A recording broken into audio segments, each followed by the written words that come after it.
Welcome to Idagio Live, the place where classic music happens. And you all know by now that I really do like that phrase. And I want to tell you some of the things that are happening at Idagio. They have launched extraordinarily successfully the global concert hall. Now you need to go to idagio.com and find out what is playing and where it's coming from and how to log into it. It's a very exciting development of what is obviously going to be the third rail of performance in the classical music world for the foreseeable future, meaning limited seats available. We've been hearing of the Musikverein in Vienna with 400 people, and you can see them scattered about. Never mind that the bus you take to go to the performance is, of course, packed, or the plane that you now can travel in is packed. But never mind, we're going to make sure you're safe and healthy in the concert halls, whatever. But practically everybody is concentrating on some sort of digital presence, which is not just like it used to be of a picture of what happened, but actually producing concerts, knowing that it is being digitally consumed or taken part of, as it is physically, the people, analog and digital. That's why I saw it's a third rail and kind of a bit of a hybrid.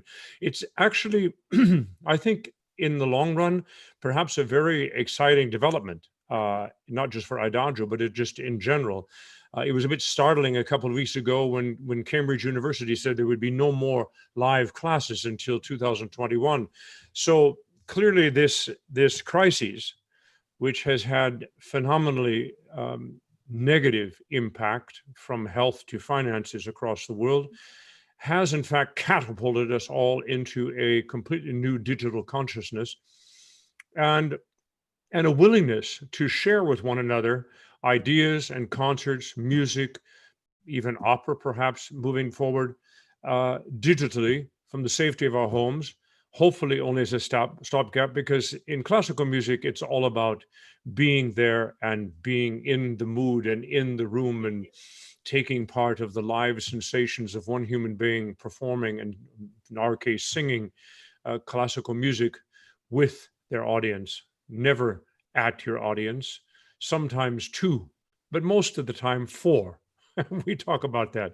Tonight, we're going to have so that is what's happening in classical music. We also, of course, are accumulating quite a wonderful catalog of Idagio Live podcasts, which I will show you how to go to when we do a little bit of screen sharing on the Idagio app, which I very much enjoy doing, so people get used to and get friendly with the Idagio platform, which is incredibly user-friendly and pretty extraordinary how it is interrelated in the kind of music that you can just discover for yourself.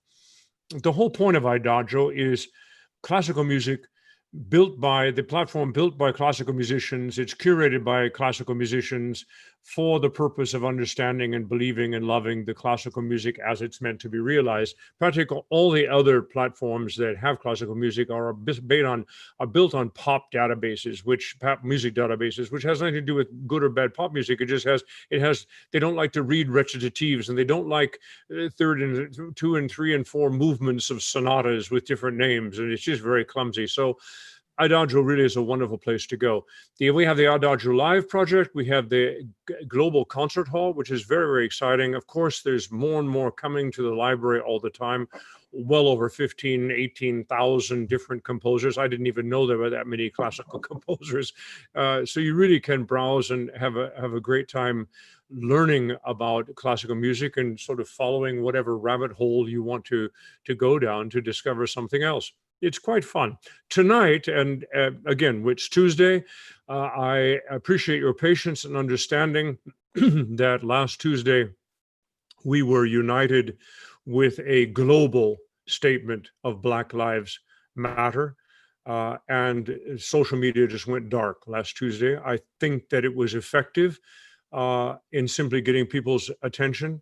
I don't want to spend any more time talking about contemporary politics than just that, but we are back. Tuesday is Song with Thomas, and I have been inviting various colleagues that I've been working with either in the Schubert Week in the Boulez Saal at the Barenboim Said Academy, as in partnership actually with the Heidelberg Lied Academy, which I do. I'm the artistic director of. So these are wonderful young singers and pianists at the beginnings of their careers, and looking at programming, looking at subjects. We meet every week digitally, and I threw out the challenge to them: would they like to participate in the exploration of different themes and ideas of how to look at different songs of different epochs, but have something similar for theme? We had a wanderer theme. We had we had Sex in the City a couple of weeks ago. That was quite fun. All the eros factors of song. What else do we have? We had a big program. Tonight, doesn't matter. Tonight, we are going to explore what I've called extraordinary women. It's kind of bizarre that we have to actually throw that kind of light on women composers and women poets as if it's somehow adjunct to the normal, because it's not. But it does require and is quite fun to investigate and realize how creative women have been through history. It has been social norms, mores, and politics that have kept their names out of the public knowledge, or the public consumption. I hate that word. I'll think of something else. So we're going to explore, and these wonderful ladies that I will introduce. We have Justine Eckhart, who is a wonderful, I think I said that right. Did I? Thank you. Wonderful pianist from France. And we have Anna Coutinho.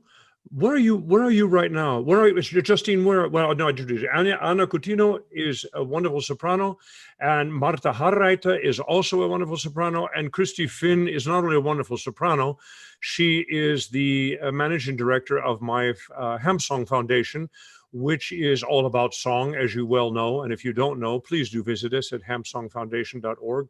That's not what this show's about, but one of our big projects has been women's creativity, and the show that I recorded for WFMT, in fact, was written by Christie Finn. So I thought, well, ladies, let's talk about women's creativity. So first of all, Justine, where are you? I am in Berlin at the moment. You're in Berlin. That's right. You live in Berlin, but you're originally from Lille in France. Lille. That's right. And Anna, where are you right now? I am in Hamburg in Germany. Oh, wonderful. And where are you from originally? I am from Brazil, from North Brazil. North Brazil, wonderful. And Marta, you're in Vienna, no? I am in Vienna, that's true, yeah. And you are Viennese. I'm not Viennese. I'm Austrian, yeah, but... Where in Austria do you come from? I come from a really, really small village in Burgenland. You call what? Graz, but I come from a farm in Burgenland. I love it. Fantastic. And Christie is an American living in Stuttgart from Pennsylvania. That's right. God's country. So, ladies, welcome. So, Marta, I'm going to throw it to you. And believe it or not, I'm actually going to talk as little as possible. Just take us through. You were kind of the project coordinator. By the way, we're missing two ladies who spent a lot of time doing this. And I want to say, actually, this is maybe volume one, because of last week falling out, their schedules just got messed up. And then one lady is having some dental impact, which is really quite unpleasant for a singer. I mean, anybody, but as a singer, it's pretty awful stuff. But never mind. We wish them the best. So maybe this is volume one. We'll see. There's an awful lot of women to talk about, an awful lot of music and poetry to listen to. So enough of me. Marta, take it away. What are we going to hear? What are we going to talk about? So when we first talked about the topic, I was thinking about, women composers. That was the first what came to my mind. So I started collecting all the songs I know, and which I think are rare pieces because they are not very often performed. And many of them I got to know because I was so lucky having some teachers and some friends who did a lot of research, found those pieces. And I put together a little collection. So we created a playlist, and the first songs are, it's a mixture of German and French and English and so both American and British. And I would like to start with Josephine Lang, Lang, because I have never heard of her before I was 28 years old. So I studied for which was like yesterday. without crossing her name. And she was actually German, so she was born in Munich, and she didn't compose a lot of pieces, so only 46 pieces were published. But 46 different kinds of pieces, or 46 songs? It's very interesting because it's mostly Lieder, and she calls them like her diary. So they're very, very personal, and they're like some little cosmos. It's like a small cosmos, and it shows her as a person. I love it. You've just said the two big money words in my orbit: diary, and what was the last one you just said? Cosmos. I said. And cosmos. Yes, every song is like a little cosmos, and it is such a song is such a diary of who we have been, who we are, perhaps even dreaming of who we could be. So Josephine Lang is probably not very well known to anybody. Maybe this is a good time. I show you. I got some wonderful feedback internally from Idagio as you sent this fantastic playlist, and the man who puts up all the playlists and takes care of all this stuff for me, he said it's fantastic. I think he said a hell of a playlist. So ladies and gentlemen, let's have a look. I'm going to do a screen share here, and the next thing you're going to see on our screen is the Idagio app. Now the app and the web browser, meaning just going to idagio.com on your browser, your web browser, is the same thing. But you can have an app on your computer. You can have iOS, and I do believe Android as well, on your telephone, on your iPad, whatever you like. And one of the fun things I love is that if you, for instance, when you land here, when the first time you come, you're just going to land on their splash page, and this is what the newest editions and so forth and so on. And you may very well find something here that you like a lot, and what you can do is, for instance, if you're here and you click this ellipse, you can save it to a playlist. If you do this, you can see more about this. This chevron is very important. This ellipse, which says playlist, if you add this to a playlist, these are all my playlists, and you can see I already have one for tonight. So I would go over here, and then and this playlist follows you instantaneously on the web, on the app, on your telephone, on your iPad. It's fantastic. And so I took their playlist and I simply made a playlist called Extraordinary Women. And as you can see, it's very, very long. I dare you all to drop the needle. We're not going to listen to complete songs tonight, but just for the fun of it, should we just listen to the Frühzeitiger Frühling?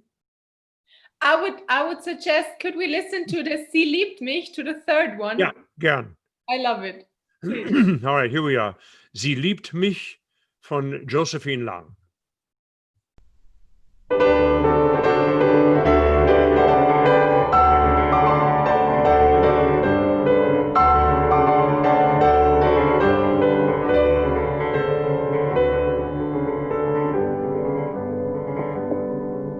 Sie liebt mich, ja, sie liebt mich.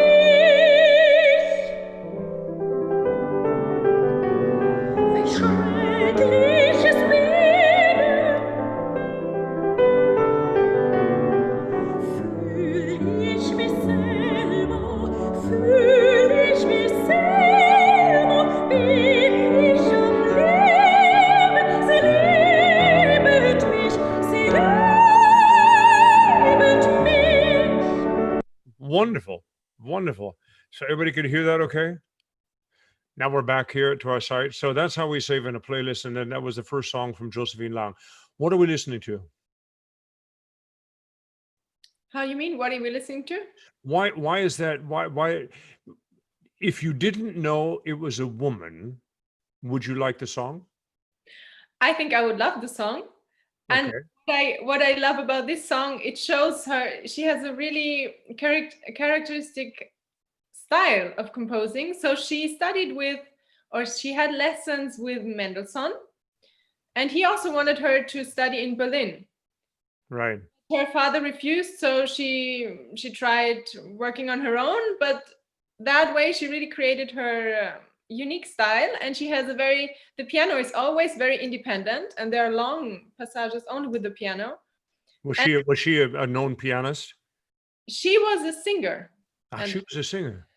And But- then it's the singer, and it's just another world, but they go together very well. And yeah, I think it's charming, but it also shows, I think, because you ask, would we listen to the song, or do we know that it was composed by a woman? I don't think we can know, but it shows the kind of passion of a woman very well. So the diary function probably worked out in that case.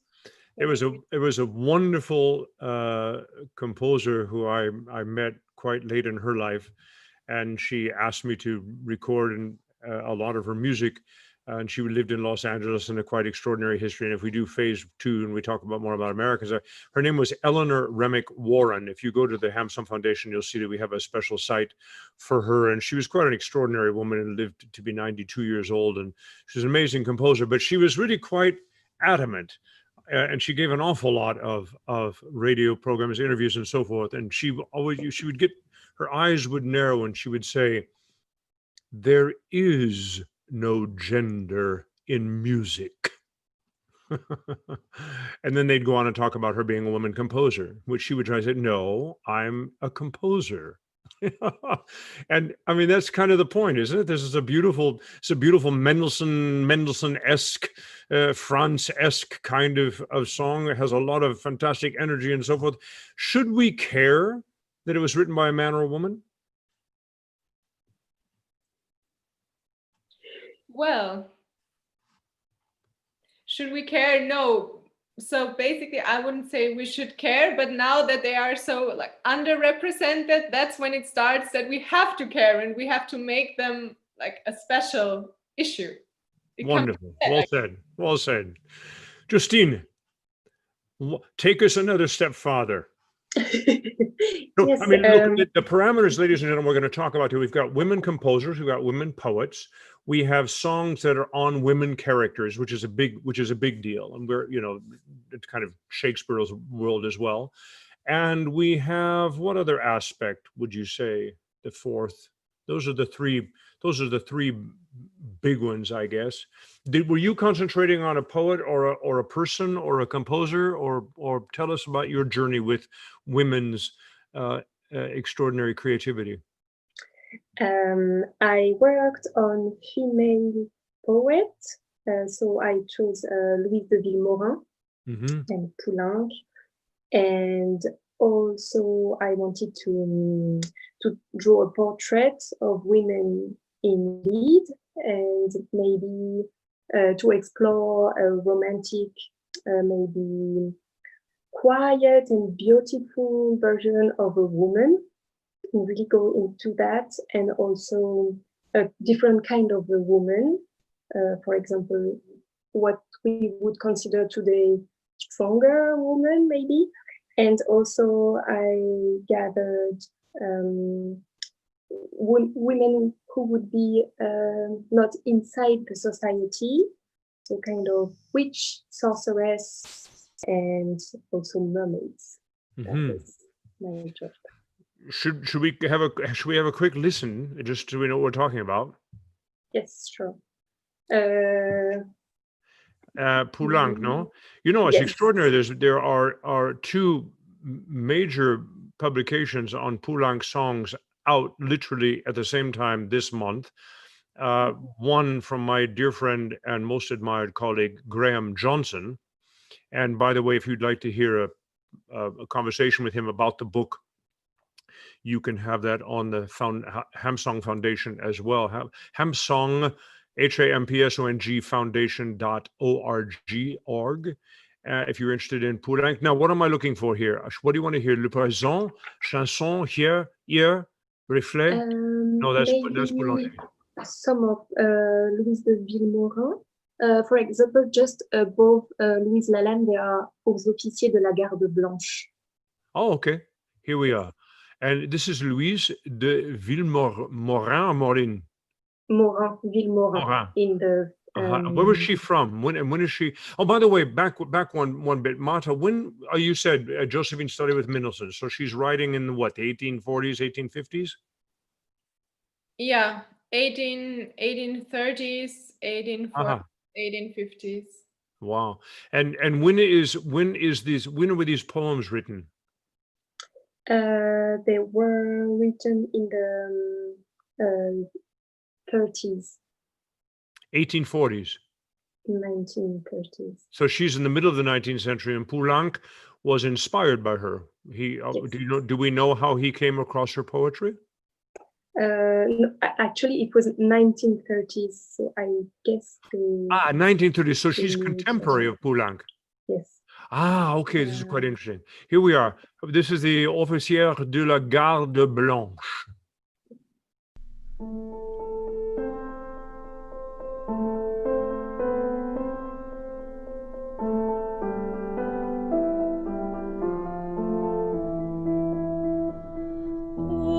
Officier de la garde blanche, gardez-moi de certaines pensées la nuit. Gardez-moi des corps à corps et de l'appui d'une main sur ma hanche. Gardez-moi surtout de lui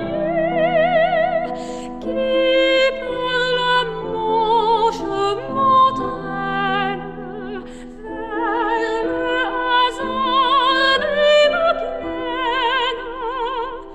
Il est ailleurs donc il vit. That is so cruel. I really apologize for having to cut us off like this. We just don't have time to listen to the whole song, but we get an idea. And of course, the wood of Poulenc is endlessly colorful and fascinating. Can you tell us a little bit more what the poem is about? Yes, the poem. I first really love her poems because they are full of fantasy, magic. It's not very clear what she explains. Yes. But it's always very fantasist. And here it's quite hard to explain, but it's a woman describing some kind of a love story she had or she has with a man, and she was very much hurt. And she's asking these white guards to protect her from what could happen. And it talks about death, and it's very poetic and very high. When I looked at the title, I thought, white officers protect, no. Wonderful. And Poulenc. And do you know, have you made a study of other women poets of various nationalities that are set to music?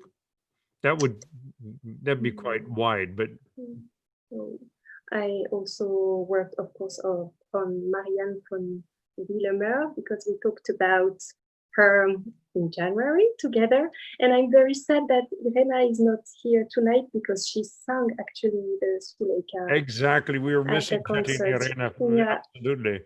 Yes, that the wonderful story of Goethe and his poetess. And he was glad to take credit for the poems until it was straightened out and it was actually her writing. It's a little bit like Fanny, we're going to talk about Henschel, Fanny Mendelssohn, Felix's sister, who for, I think, probably in her lifetime, never actually got credit that she was the composer of a significant number of songs that were credited to Mendelssohn. Is that true? Do we know that? Justine, did you want to add anything else, or should we move to Anna? Anna, you want to talk about some Strauss, no? Yes. You're more focused on characters, women characters, regardless of the poem or the composer. Is that right? Exactly. And there's some marvelous, wonderful literature. Yes. I recently researched some songs that had these characters, females in focus, and for a recital, my Abschluss recital in Hamburg. And I decided at the end to put some of the characters that are really famous in the music scene, but not really famous in their own context, in the scene, like in their own history. They are not really in the spotlight, but they have such an important weight in the whole context and the whole history that I just thought would be a nice idea to put them together. That's a wonderful idea. Give us an example of a group. Can you? I'm sorry, I didn't understand. Just a moment. Give us an example of the grouping. A couple of different composers, different characters that you put together on your program. I'll just change the sound. I'm not listening well. Oh, I'm sorry. Should I speak louder? No, now it's perfect. There we go. Can you give us, you said that you had these different characters in your program. Can you give us an example of that? Yeah, it's the Strauss Lieder, the Lieder der Ophelia, 3 Lieder der Ophelia. I just put Ophelia in the spotlight somehow, with the Glechen from Egmont, this music that was composed also from Schubert. And I put them together. Yes, and then somehow they have some kind of destiny that is very similar. Of course, they kill themselves, and they have this kind of impulse, this emotional impulse that I think is very interesting to discuss sometimes. I think somehow the women's sides are of the emotional side is very negligent. It's like very put in on the not really very important for a discussion somehow, because it's too emotional. And I really thought this would be a really nice thing to put together and show how this women have so much importance as their stories. Should we just have a quick listen? Wonderfully put and described. Should we just go back to our app here? Yeah. What should we listen? Strauss down here. Where's Strauss? Here we are. By the way, the playlist just automatically goes alphabetical. So even though this huge, long, wonderful playlist is actually curated by 5 different people, it becomes one long alphabetical list. So, ladies and gentlemen, you need to do your scrolling and look for your piece. What are we going to listen to? The 3 Lieder der Ophelia. I think it's a bit more down on the list. Just after the yes, actually, what I just said is clearly not true. So I'm going to back off and clear, because we went Strauss and we went back to Mahler. I wonder maybe in fact it is all of the different pieces together. Never mind, it's a long, lovely playlist. So now, which one should we listen to? I would like to listen this third one. This Sie trugen ihn auf der Bahre bloß. Yeah. Sie trugen ihn auf der Bahre bloß. Oh, yeah. So remember, ladies and gentlemen, if you like this song, you can make your own playlist. I could remove it from my place. This chevron is actually quite fun. If I'm just going to take a second here. So if you push this chevron, you get all this wonderful information. And this song is actually rather quite known. Now, no, this isn't going to happen. I'm in the app. What happens if I clicked on this, if you're on the website, it accesses the database of Idagio, and it will give you immediately on the right-hand side every other recording of that song in the database. This is for musicians, and especially for the vocal music for singers, an amazing, well, it's a research tool, but it's also a lot of fun just to go dipping around and hearing different people and different songs and so forth. So do try that on the website. It will work that way. On the app, I don't think it works on the app. Of course it wouldn't work on the app. Oh, I lied. Look at that. That's what I'm talking about. This is the app. And since I'm online, this is every other recording of that song in the Idagio database. I find that absolutely extraordinary. But never mind. Let's have a listen to the wonderful and only Diana Dambrau.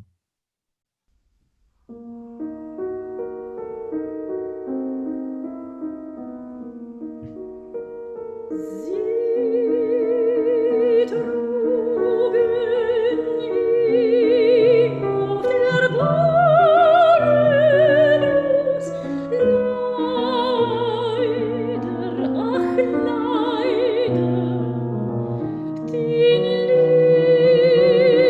liebsten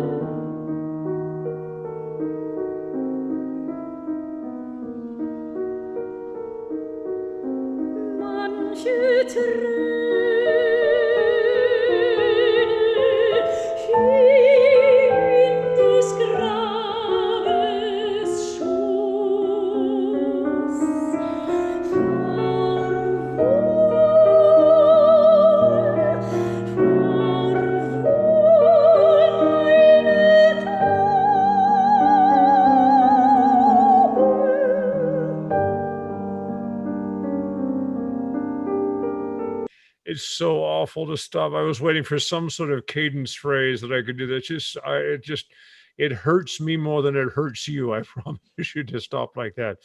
Well, thank you, Diana. These are wonderful songs. I've worked with a couple of your colleagues on occasion, and they're just wonderful songs. Why do you like this poem, this song so much? Well, there are many factors on it that I really think is very interesting. The way that Strauss also choose the songs, like the exactly text moments from the piece. It's not really, he didn't take every piece of Ophelia, that also the spoken parts, it's not included. So it's only really the songs that really the moments when Ophelia sang it. And I think it's very interesting how he put all this pause between, like there is something musically behind, and actually there is a Hintergrund, no? There is something behind the emotions of Ophelia happening at the same time. And this kind of stimulate my imagination. I feel like I'm totally into Ophelia's body and really feeling the whole colors and scenes of the introspective herself. And I think in general, like the whole thing, music, text, the whole way it's written, it's such a wonderful demonstration of the woman's side of this instability sometimes, but also Ophelia's. It's like a giving to Ophelia the importance that she has, and it's really beautifully described, and this is Opus 67, so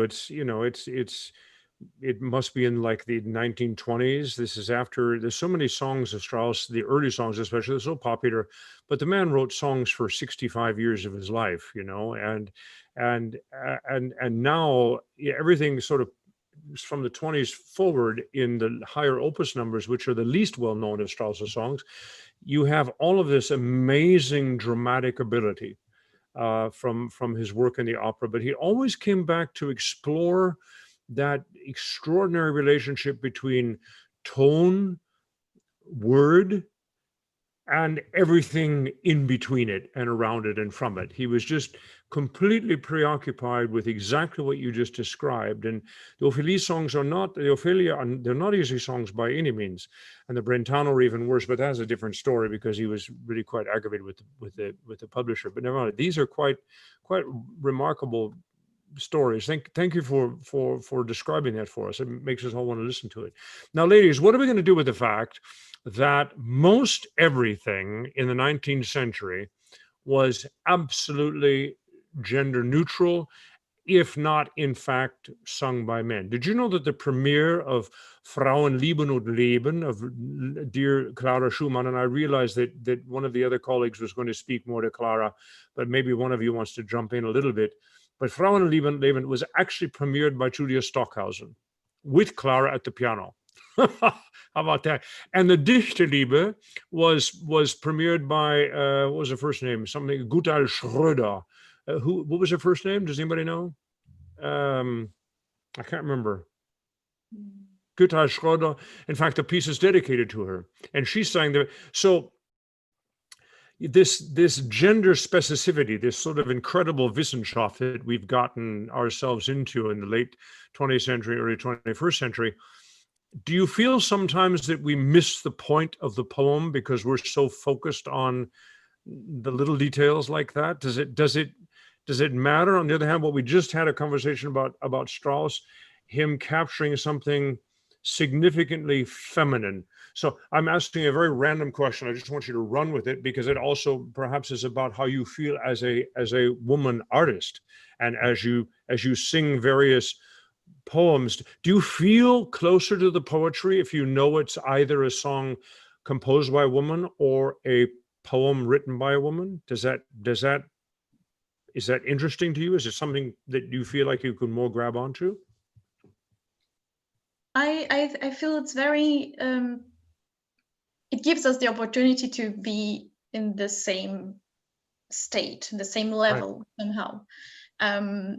What happens is that when we don't know exactly who is composing and who is writing the songs and everything, like not having this conscience of gender makes us thinking about if we are doing the right thing, if we are doing like what exactly the composer wanted to be or the poetry wanted to say.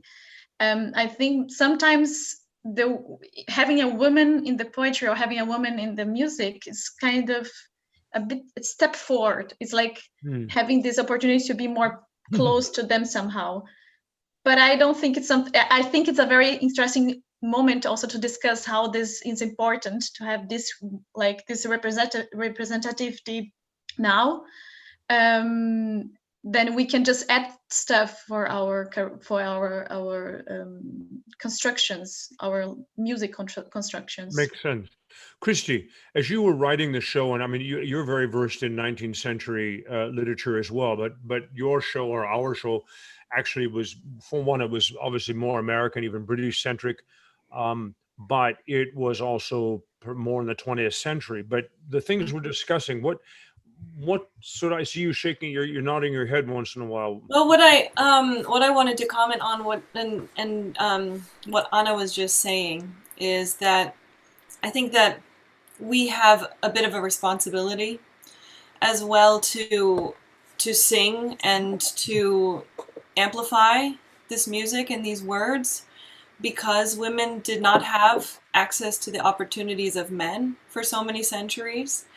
And it's a little bit of our responsibility to go in between the cracks of the German Lieder canon, of the classical music canon, and find these women and these writers and artists of color as well, who were not amplified during their times, who did not have the opportunities.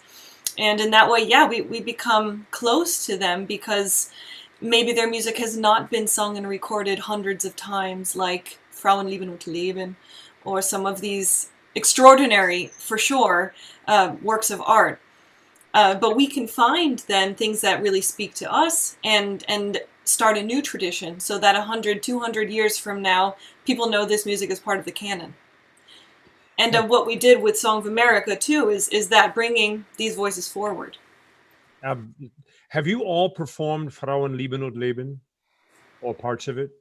Parts, yeah. I mean, is that sort of obligatory repertoire when you're a woman going through music school and singing, oh, well, why don't you do the cycle or part of it or something?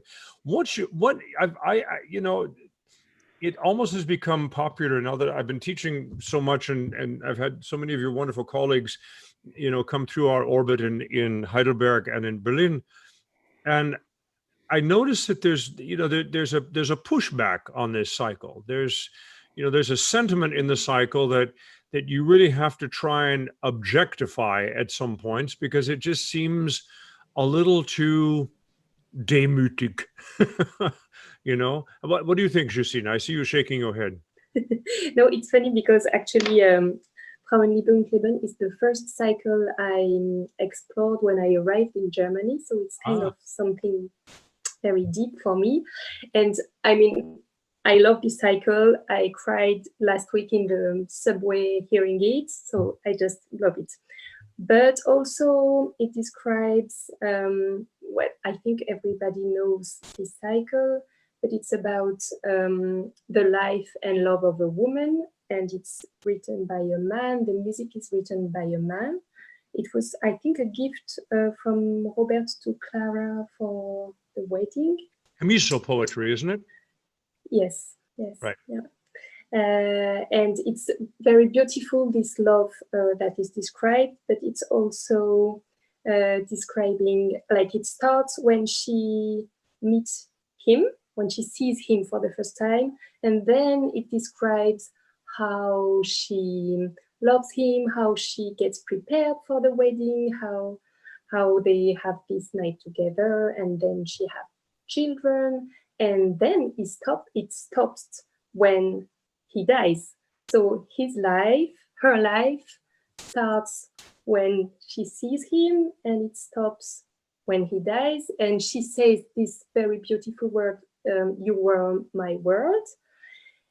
And also, I mean, what she's doing in the whole cycle is taking care of him, describing him, talking about the children. She's never reading a book or, or something else.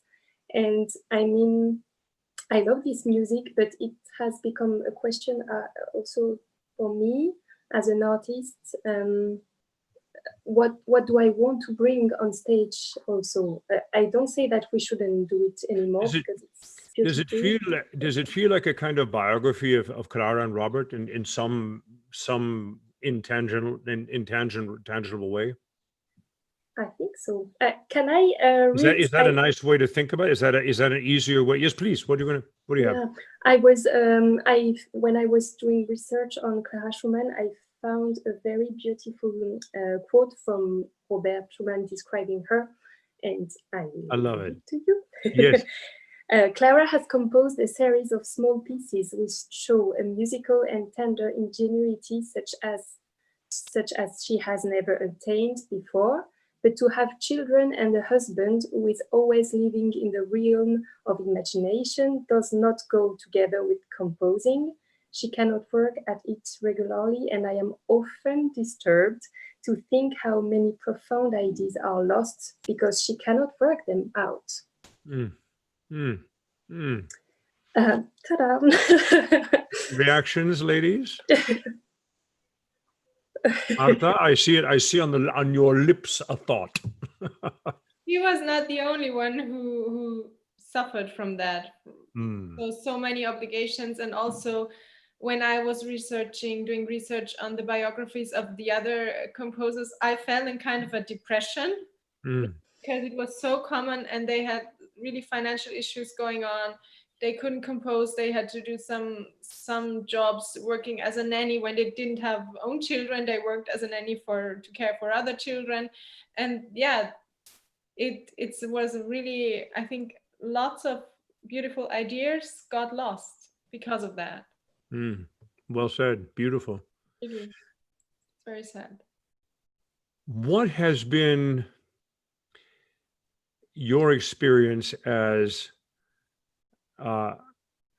women artists in choosing repertoire or being hired for recitals? Have any of the things we've talked about today been a factor, been parts of discussion? Are you expected to do some things that they wouldn't necessarily expect me to do? I mean, that's kind of a silly question, obviously, girls and guys and repertoire and so forth, but do you feel like there's a different layer of acceptance, or do you feel like it still is a unique event that a woman is singing all these songs or has a career in singing like this? I mean, Christie, you know what I'm trying to go.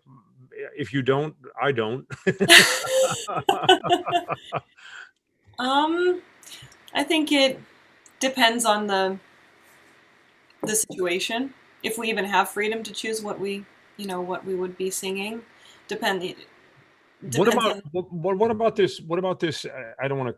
I was about to use a word that would seem very derogatory, but a lot of women, not a lot, but some very powerful artists have taken on the Winterreise, have taken on the I'm not sure about Schöne Mittelraum, but certainly Dichte Liebe. When I was starting out, the two most famous recordings of Lieder eines fahrenden Gesellen were Janet Baker with Sir John Barbaroli and Frederica von Stade with, I believe, James Levine. You know, obviously there were some other recordings, but, you know, mezzos were singing a lot of that. For many years, Kindertotenlieder was just à rigueur, a mezzo or a lyric mezzo, certainly a woman's repertoire. And it was almost startling when Fischer-Dieskau in the 50s and 60s kind of reoriented that.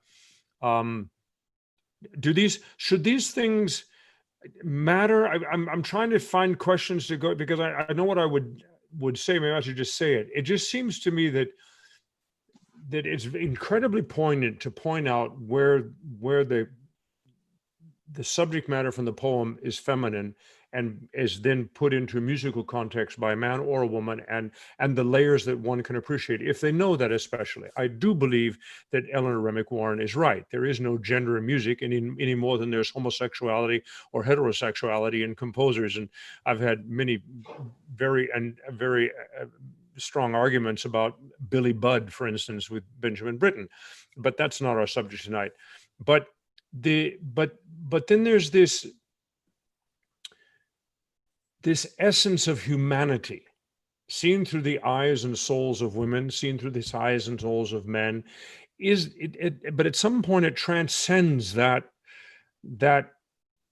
echo and becomes about people's emotions. That's why I have dared on many occasions through my career to sing women's perspectives, especially in folk poetry. For one thing, it's very good for a man to sing about a girl having her heart broken because he's such an idiot.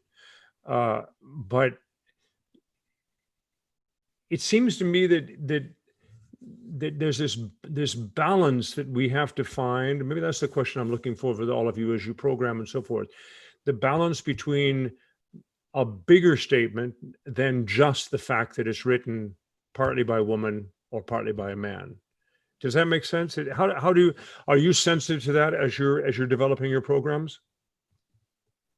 I think this is a really beautiful idea, and that's probably why I am still a bit struggling with whole evenings concentrating on female composers doing only those pieces, because then they are separated again and they're probably not taken as that seriously, or you don't dare to put them in a program with pieces that are probably stronger or of different quality by men, which is not true.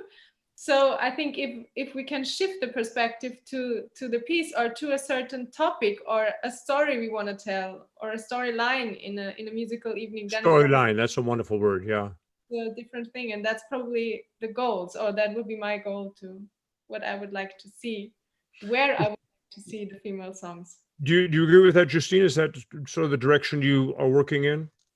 Yes, completely. Yeah, 100%. The thing that amazes me as I encounter repertoire that I haven't encountered, and Christie brought a lot to my attention that I didn't know in the show that we wrote or you wrote and I recorded, and you know, as we keep peeling these layers like an onion of our society, of our societies, and of course with an incredible cataclysmic crossroads in America with the problem of race, which has always been there, and it you know, I've said before, until we actually talk about American poetry and American music and American song, and that, oh, by the way, that was written by a Black American or an American Indian or American Jew or a more American white boy, Caucasian from Spokane, Washington, whatever that subcategory. And it's still about the celebration of the society that it comes from. And in this case, most of the repertoire we had today has been about European women, but nevertheless about being in their context, first and foremost as human beings, but seeing the eyes of women. And it just seems that we have to, like you say, we have a responsibility to burst out of that and have this celebration in every recital of this cornucopia of human relations and thoughts and conundrums. And golly gosh, you know, you hear a song and you go, wow, who wrote that? You're kidding me. An African-American woman, you can't be a woman, you can't be serious, you know, or wow, who is that poet? And it turns out to be some, you know, completely either unknown or from a particular school of thought that maybe you didn't know. To me, that's one of the more exciting things about the recital repertoire that we can still keep offering. I would recommend to avoid an evening that is just about women and women composers. I mean, I say that hesitantly because actually maybe a couple wouldn't be bad, but it's like we've talked before. It's like the evening of Schubert and Wolf and perhaps even Beethoven, the the same poem being set by different people. I think this kind of tree science is less interesting than the forest path that we want to take people on. I'll let you guys have the last word. I've said my piece. Does that make sense? Any of you jump in? I would jump in to say, yeah, absolutely. And I have done recitals and concerts where the audience received the program afterwards. So they didn't know who wrote which piece, and so you had mixes of songs by Debussy with completely new songs and poetry as well, and that's quite interesting because you don't get a program and say, oh well, I like the Beethoven, I won't like the piece by the new contemporary composer, and people listen very differently when they don't know. And it's, if you shape a program with a storyline or with a sort of narrative, then everyone can follow it anyway. And we have the luxury of having words as singers. So people can... One of the things about the Global Concert Hall that is actually quite fascinating is it one of the requirements, whether it's a pre-record, most of it is live, but there is a possibility that something will be pre-recorded, but the artist must be available before and after the concert for a live green room. And hopefully these kinds of discussions will take place. I know that we have talked an awful lot about it at Heidelberg at the Lied Academy, and your generation is very anxious to have conversations with your public and have an atmosphere where it's like opening a book of poetry and reading the poetry and hearing the song and having a sip of wine, them, not you, until after the concert, and exploring what this tapestry of human experience is. Would that be something that would interest you ladies? Totally. I think it's a new format anyhow. We need new formats of concert, and we do need to have this contact with people and letting them to understand also different points of view and different repertoires. And if this somehow makes them listen better and makes them have this freedom of head in sense, like having space to discuss and to think about this, I think is a really good idea. Really, maybe this hybrid that we're in, it's obviously very good for recitals. It's a great hope that there'll be more chamber music and more direct, because if you're having an analog, meaning people sitting there, as well as digital experience, it almost behooves the artists involved to have some sort of conversation. Just, I promise you, scripted. I don't know when it was, maybe 5 or 6 years ago, and when we were already working together, Christie and I, and I tend to go up and wing it. And I was winging something on American Song, and especially Walt Whitman. And I got done. I sat down right next to Christie and I said, everything from now on script. It's got to be focused. It's got to be time captured. I don't want to waste people's time. And so if you're going to do something from the recital stage, you'd be surprised in my career over the years. I mean, I had presenters say, please, don't talk to our audience. Whatever you do, don't talk to the audience. They hate it when artists talk to the audience because they're not living in a big town and they think the artist is, and they comes off condescending, and they hate it. They've come to the concert. They know why they're here. They know what they like. If you want to talk at the encore, fine. I mean, that seems sad to me. It's about as wrong as it could be. So, here's to a well said, Anna. Here's to a new form. There's so many people that have displayed apprehension and intimidation of the classical music experience and the classical music concert. And it's hopefully shows like this with you guys talking about it and realizing how completely approachable, completely open. We haven't told you how to think about things. We haven't told you what it's about. We haven't said this is good, bad, or ugly. This is the world we live in. And if you want to know more about your world and your way of understanding the world, yes, poetry and music can be an amazingly enlightening experience, even digitally, but certainly to come to the audience. We've run out of time. Ladies, you were spectacular. Well done. Yes, we obviously need to have phase 2 of the ladies' discussion. Maybe next month we can do that, and we'll get our other ladies back and keep on going. Thank you so much for joining me. I'm going to say good night to everybody. Idagio Live, where classical music happens.